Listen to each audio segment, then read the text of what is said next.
Now check this one out. I couldn't wait to get into it. I came across a recent tweet from Real Talk Kim that states, "Stop looking for happiness in the same place you lost it." Word. That one hit home for so many. So ladies, what are your thoughts? And have you been guilty of this? Oh, God, yeah. We've all been guilty of it, I think. Okay, I will.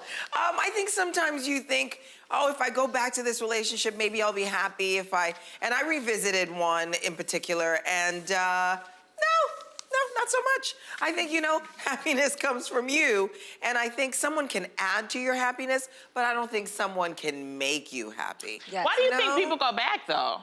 Because sometimes I think you go, oh, will this change? Will this person change? We'll fix her. Yes. We think that we can change the situation, or we think it will change if you don't give up on it. That's why we are very loyal. We'll actually stay in a situation because we think something will happen and make it better. So don't give up on it. Don't just like leave the situation already because it's not working for you. I don't know, that's me talking. I mean, how many people do you know that went back and it's like, well, the very thing that you went back for probably hasn't changed. So therefore, it's not really going to move forward, you know? What do you do?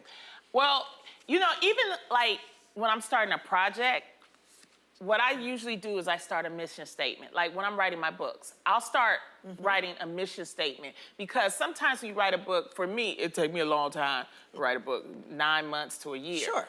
Along the way, I'll forget while I'm writing the book. I'll get off. Oh, so that's why I go back to the mission statement to keep me on point. That's good. And sometimes I think that that kind of helps when, you know, you're looking for happiness. You know, when you always have to remember, especially in relationships, they're always happy in the beginning. You like, you done met this dude, he making you feel some type of way, and y'all eating together, and you know, but then once times you start really knowing them and everything, you go back to try to like say, well, let me go back to when I first met that person. Right. But by then, time has developed their personality. You show who they really are, and you can't be a repairer.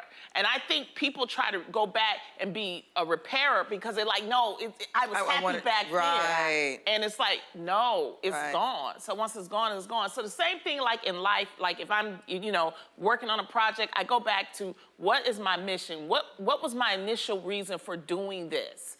And then that helps me to get through it, you know. I totally agree. Yeah. I think we women forget to check in with if we're happy or not. Ooh. I don't think we check in enough to just go, wait, hold up.